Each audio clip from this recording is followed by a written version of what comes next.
پیر سید داؤد حسین شاہ صاحب رحمۃ اللہ علیہ آپ کی بارگاہ میں جب حاضری ہوتی تھی، آپ نے کئی مرتبہ فرمایا کہ میرے سامنے جب لوگ آتے ہیں تو سب لکھا لکھایا یہاں پہ تختی پہ لٹکا ہوتا ہے۔ ایک مرتبہ نہیں، کئی مرتبہ فرمایا، یہ میں نے خود اپنے کانوں سے فرمایا، سارا لکھا لکھایا تختی کے اوپر یہاں پر موجود ہوتا ہے اور پتہ چل جاتا ہے یہ گھر سے کیا کر کے آیا، اس نے کیا کیا، کیسا کیا۔ ایک مرتبہ فرمایا کہ پیشانی پہ لکھا ہوتا ہے کس بندے کے اعمال کے، اور اس کے علاوہ کئی مرتبہ فرمایا، بلکہ آپ کی عادت مبارکہ یہ تھی کہ ہم جب بھی جاتے تھے تو شاہ صاحب ایک مرتبہ، یعنی کہ ایک مرتبہ کیا فرماتے تھے، ایک مرتبہ اوپر کو دیکھتے۔ تو میں نے ایک مرتبہ پوچھا، میں نے کہا شاہ صاحب اوپر کیا دیکھتے ہیں، ہم تو نیچے بیٹھے ہیں۔ تو فرمایا کہ تمہارا کیا خیال ہے، کیا دیکھتا ہوں؟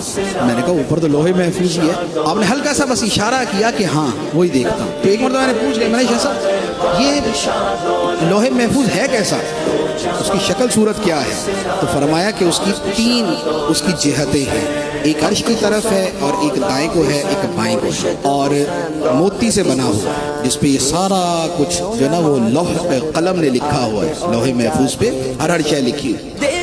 تو ولی جب نگاہ اٹھاتا ہے تو لوہے محفوظ پہ جو لکھا ہوا ہوتا ہے اس کی نظر میں آ جاتا ہے، اور اسی طرح جس پہ نگاہ ڈالتا ہے اس کا بھی سارا نامہ اعمال سامنے آ جاتا ہے۔ تو میں نے 1-2 مرتبہ کہا، میں نے کہا شاہ صاحب ہم پہ ذرا کم ہی نظر ڈالیے گا، ہم تو ہر طرح کے جگہ پہ جاتے ہیں، بندے بدنی کیا کیا اعمال ہوتے ہیں۔ تو مسکرا پڑے اور فرمایا کہ اللہ تعالیٰ یہ مقام دیتا ہی اس کو ہے جس میں اتنا ظرف ہو کے چھپا سکے۔ فرمایا لوگ ایسے ایسے سامنے آتے ہیں کہ دل کر رہا ہوتا ہے کہ ان کو بولیں کہ کیا کر کے آئے، لیکن بس وہی ہے کہ خدا کو ستاری پسند ہے، عیب چھپانا پسند ہے، کہ عیبوں پہ پردہ ڈالو، اصلاح کی کوشش کرو۔ تو فرمایا دعا کر دیتے ہیں، سمجھا دیتے ہیں، کوئی کبھی کبھار ہوتا ہے کہ اشارے میں آپ بیان فرما دیا کرتے تھے، ایسا ہوتا تھا کہ کسی بات کی طرف اشارہ کر دیتے تھے کہ یوں نہیں کرتے۔ اور یہ کیا ہے، یہ نبی پاک علیہ الصلوۃ والسلام کی سنت ہے۔ نبی پاک علیہ الصلوۃ والسلام کا جو طریقہ مبارک یہ تھا کہ کسی میں خامی ہوتی، کمی ہوتی تو آپ ارشاد فرماتے کہ لوگوں کا کیا حال ہے کہ وہ ایسا بھی کرتے ہیں، ما بال اقوام،